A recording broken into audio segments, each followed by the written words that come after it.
Hello and welcome to Crash Course, a tribute.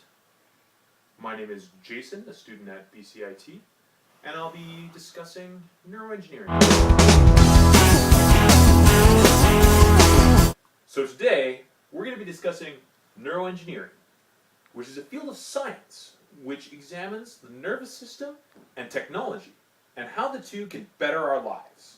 So as you may know, the nervous system is comprised of two parts.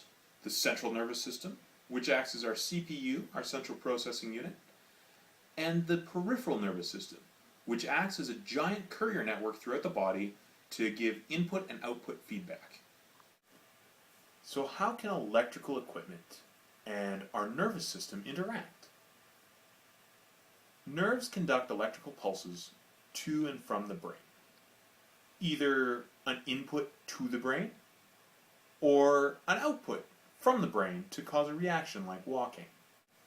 Neuroengineering seeks to use this communication network, sending and receiving messages directly from the brain so that we can control technology as if it were a part of our body.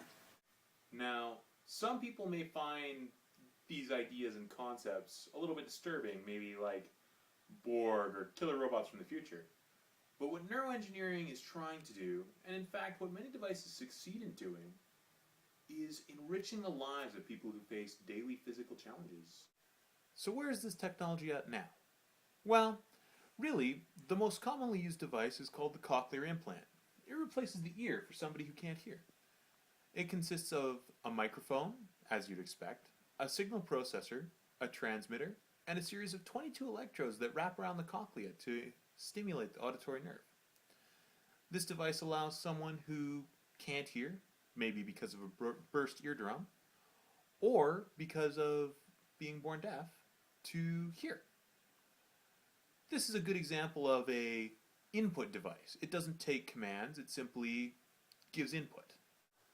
While being an input device does make the cochlear implant impressive, some newer devices, such as the smart hand, seek to use the nervous system to control external devices, in this case replacing the hand.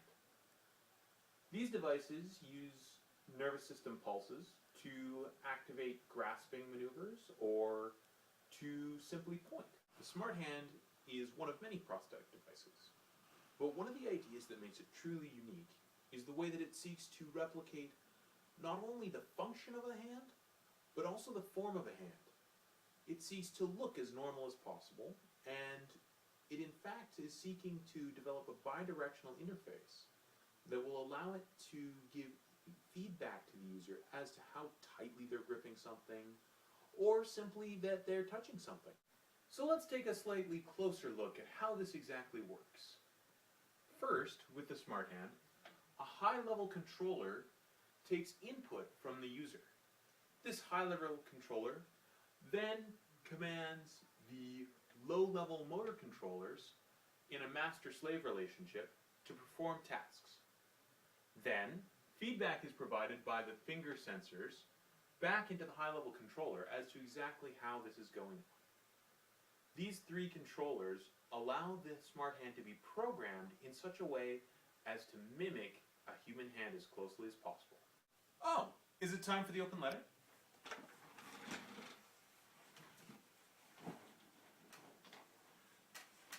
An open letter to programming. But first, let's see what's in my secret box. Oh, it's an iPhone. I wonder what kind of games are on it. Oh, sorry. Programming. You know, you make some really cool stuff happen. I mean, just think. An iPhone, you can play games, you can receive texts, send phone calls. But really, you're a huge pain in the butt. Because not only are you logic-based, which means that you have to think through every step, but really, couldn't you just read my mind and do what I want instead of do what I tell you to do? Best wishes, Jason. Where were we? Right. The controller's embedded in the smart hand. So these controllers are really quite amazing. They allow the smart hand to act and, in fact, given a proper interface, feel like a real hand. It allows the user to control how tightly it grips something or how it grips something.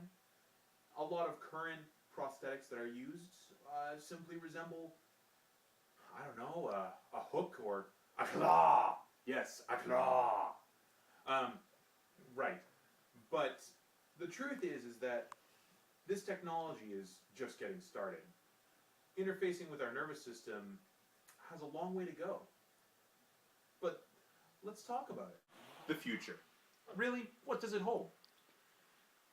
Neuroscience is pretty large, but the biggest place for improvement is probably in the way that we interface with the nervous system.